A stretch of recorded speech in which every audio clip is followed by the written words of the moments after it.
ya watchrese wo show my Ghana mamu bone ya MPP amanyoku a Ghana mampanyi na nado danko Akuffo Addo eda no ne na bedi ya kire Bawumia wo modia ye o my Ghana chese no Ghana practice ya pansam se kontebe no niema nkoyie ede aho kire na aba wo se wo hwe won policies ahodo a wo mo betina banwa so wo de gu akwamu a ninyina ankoyie ababese o my Ghana ama nei Ghana ho kire de ohia bubro ena edokro na se NDC amanyoko ne ebetena banwa so a won hye pa hodo bia na wo yabre ya no wote banwa so no won bekoso aye wo de sansem wo nyina tu dwabre ya wo kopie mu ewo eye bato ye no ewo north town abato empesua no eso from mantem no emu ye ma megin na no poko adwuma na proba wo de kopie mu ewo ho ena ogina simpie so a wo de nsami etu dwa. I heard Dr. Bawumia saying that he's going to create 4 million jobs, and I ask, have you created some? Now, Bawumia economic policies under Akuffo Addo has become weapons of mass destruction. The policies of Dr. Bawumia and Akuffo Addo has robbed the people who are in the industrial sector, the business community, of their money. And that even money to buy drugs has become a problem. And he said that about 80% of people of his caliber have died because of the DDEP or the high cut policy that Dr. Bawumia and Akuffo Addo brought. And we are not going to allow him to come and lie to Ghanaians again. When I saw him talking, ranting, raving, and telling all those things, the only question that I ask is that, do you trust this man? Onwanya for some of us one for na yatsene nkan Bawumia ba ye no mampanya Akuffo Addo ma be gu abusan for facha me say wo hwe video no na metwa wo so ma mo han to aso de tenyina ansem de eye ehiasem bi na eto anim adaroma obuo ni ande kwa so besa so be subscribe de ama eye channel we edin kan no adaroma na wo hwia obuo ni ande kwa so wahwehwe eye Kwame Genti TV GH Kwame Genti TV GH abusan no so eye me other YouTube channel ho no ma eno eye interviews ahodo enko na meje no honom ubetimi akọ na akọ enjoy some of the interviews eno so e koso wadaroma boni ande kwa so na ye kọ ni akọ video we no na mesro say wadaroma nya brejebre na hwe fama me na bibia so ntimi kama wesimi so e do comment aba ewo eye comment section honom. Yet was so na yakoye nim na onwanyam for Dr. Samuel Ofoswampofo enkane no one national chairman de ma NDC amanyoko no wodi atudwa ya wo kyerese wo show my Ghana mamu bone ya MPP amanyoku a Ghana mampanyi na nado danko Akuffo Addo eda no ne na bedi ya kire Bawumia wo modia ye o my Ghana chese no Ghana practice ya pansam se kontebe no niema nkoyie ede aho kire na aba wo se wo hwe won policies ahodo a wo mo betina banwa so wo de gu akwamu a ninyina ankoyie ababese o my Ghana ama nei Ghana ho kire de ohia bubro ena dokro yen na sendi semanyoko ne ebetena banwa so a won hye pa hodo bia na wo yabre ya no wote banwa so no won bekoso aye wo de sansem wo nyina tu dwabre ya wo kopie mu ewo eye bato ye no ewo north town abato empesua no eso from mantem no emu ye ma megin na no poko adwuma na proba wo de kopie mu ewo ho ena ogina simpie so a wo de nsam etu dwa. I heard Dr. Bawumia saying that he's going to create 4 million jobs, and I ask, have you created some? Now, Bawumia economic policies under Akuffo Addo has become weapons of mass destruction. The policies of Dr. Bawumia and Akuffo Addo has robbed the people who are in the industrial sector, the business community, of their money. And that even money to buy drugs has become a problem. And he said that about 80% of people of his caliber have died because of the DDEP or the high cut policy that Dr. Bawumia and Akuffo Addo brought. And we are not going to allow him to come and lie to Ghanaians again. When I saw him talking, ranting, raving, and telling all those things, the only question that I ask is that, do you trust this man? Onwanya for some of us one for na yatsene nkan Bawumia ba ye no mampanya Akuffo Addo ma be gu Ghana fo nyuma papa ya nansan woto nanan won sie do nyame fa ne kra ensie oda kama group anu ye wraje kum oh just say onye hiani nso no osi 30 years a wasiesie sika 30 years mfie makomako aduasa dakoro da so ye na so hwanse hwim eno nko ama akoma ne bo pen umfie eso ate be 10 years no nti problem pa a problem any ni bi wo hobi ene sa ye nto abonu ma na professor na jeno poko agema e wo ono all from mantemu a wo bo entoa na eye majority chief whip anase NDC caucus chief whip as ye frɛ wo mu ye bo seat yi gina gu a waba be ye majority chief whip ono e mra shebedwani di ma manfo mo adakula bato mpeso aso owura kwame agboja gavin said ya tudwe chemu say MPP for pa mo twi omo ten ne betene nyepe wo mo ba Ghana mra shebedwe fie wa bra ye ba be frɛ a enche ya wo mo ye majority wo mo betoto ne ma yie kura nsa na Ghana for aba beto aba what is ansem we etu dwa na akra kofi da kon ho a de amane bo we e de asomyen ano nsensem ebai wo omayi mu ena ekobai se Ghana mrahye begwa yenhye de hu nipa dodo anase won a wo ye majority ene minority nseme bai chame hene wo mrahye begwa eye ora alban so manaket for bagben ekire mu se de mrahye begwa fu bi won agai eye party a wo dom anase wo ye kwantin kro wo ba mrahye begwa a won agai no hu behia se won konwa no ye be declare vacant into ye sade no so go buy MPP for one more mrahye begwem won ante won ho se the court Supreme Court eno mo na eye opanyin amprempren senior speaker siege nai e wo parliament a e ko buy se won abaye dom dodo wo mrahye begwem oye majority whip owura kwame agboja gavins e de nsema to gwa kokobọ no de akwa ma MPP fu se parliament wo mra e na mrahye begwa awon adwuma wo ready nso e soronko enti won tena se nya hwe han no bi message na e bi emfa ma won enti wo mo de wogusu okuremu se wo mo ye dom dodo e wo mrahye begwem enti se wonim no bi besisa bribe dia wonya ntum enti nyankopon ya doma yawda eye parliament a wo beko no e ya de se wo beko se dom dodo won sam mafi biom se bia wo be dom komafo. I will be going to Parliament on Thursday as majority chief whip, and I'll come back as majority chief. Whoever doesn't like it can do whatever he or she likes.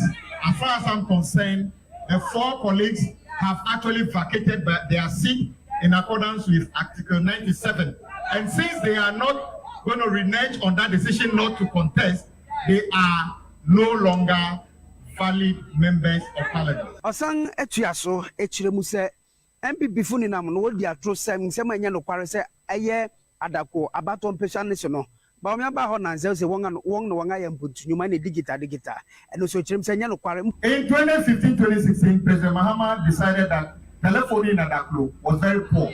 So through GIFEC, he asked them to do a test drive. They selected 16 communities in Adaklo to provide us with rural telephony.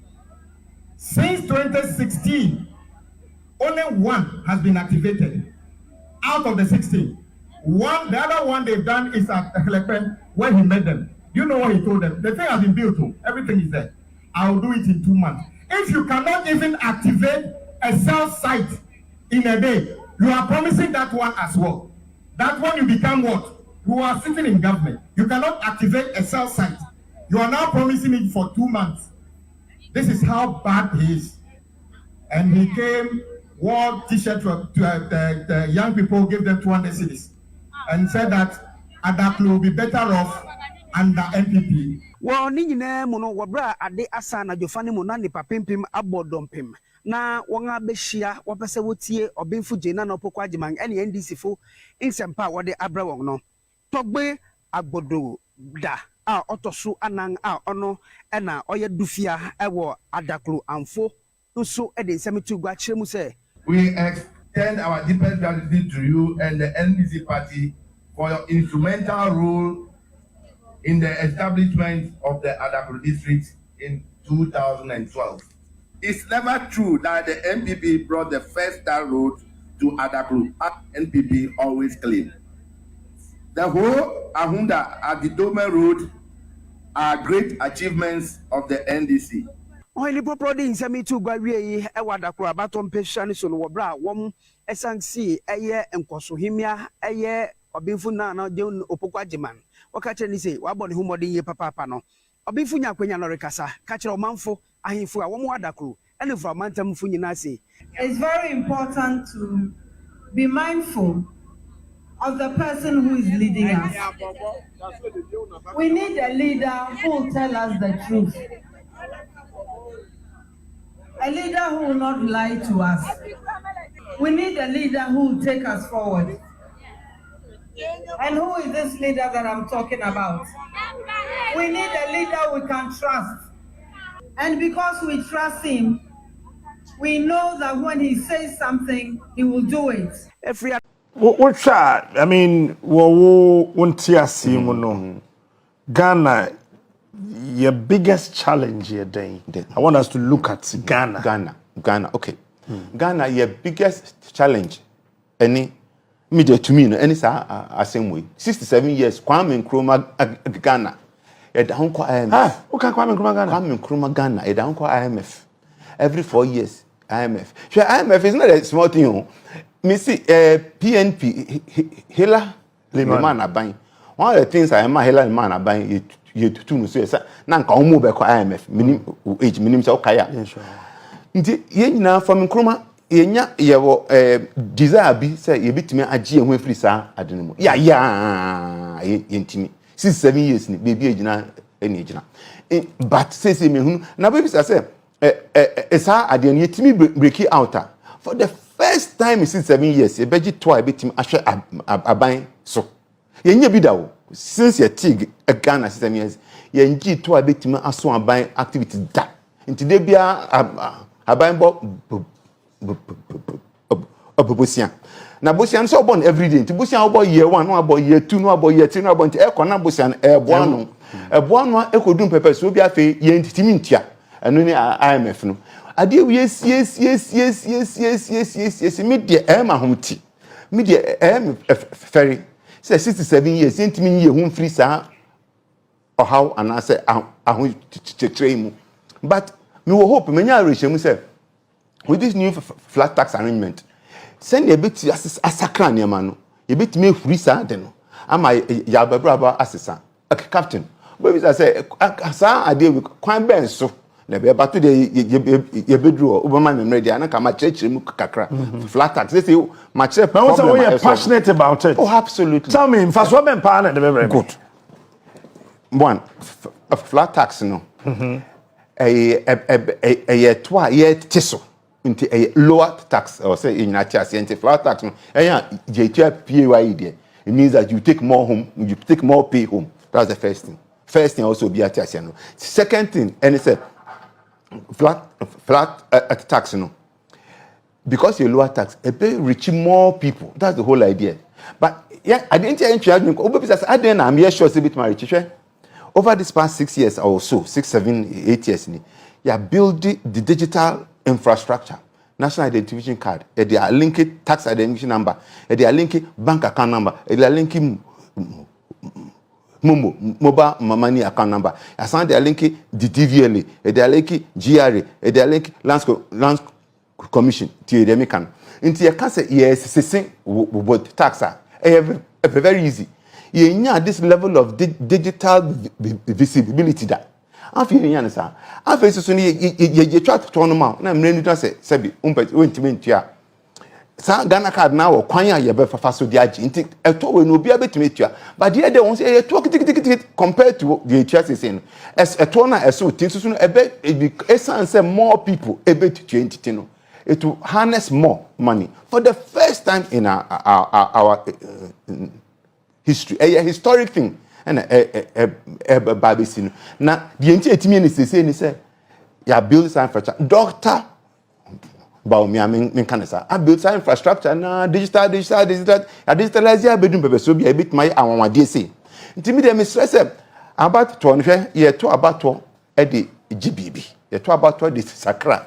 Yes, Shebre. And I say, Jab Bravo to send it here. Now, Miss Ray, Moko to be next year. Prices ebeko from flat tax ya na the prices because it will get so much money and nuntina ye nim say in flat tax na ba e betima ati eni o maso e betima atete e betima yi levy betting tax in a day na flat tax never boy make me sa flat tax Korea so never sa boy make me reduce port duties near there. The effect of the flat tax next year is that prices will come down and your boss a better form. It's a tax be flat, no income tax. But what about the remaining 23 with the port the account about 41 taxes introduced by your government? How are you going to manage that one? Okay. There are different approaches to all of them. Okay. But the flat tax initiative, no. The entire makers income tax is flat. Income tax is flat. 10% at 10%, 2% at 2%, 3% at 3%. Obiel tiasa. Flat tax obiel the percentage is the same. And everybody will pay the same percentage of tax. Okay. And the same amount. Percentage so you pay as you earn. But it's a flat percentage rate. Until you saying obi tiasa 10%, 10% obiel tiasa. Now the woman is in partial remuntio afibiano sika yentimi njiji eto a wasanka banchi abantimi nji.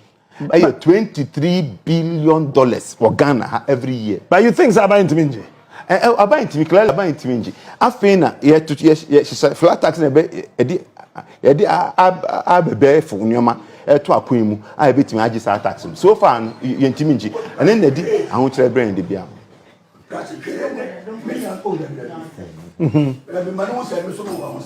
Mami too. So enti eno na ema and then a bebema it me a necessary amount $23 billion sits out of the tax bracket, tax net every year. Yenti timinji 23 billion timinji. Sa flat tax when the man opportunity me timi ajibi. It me even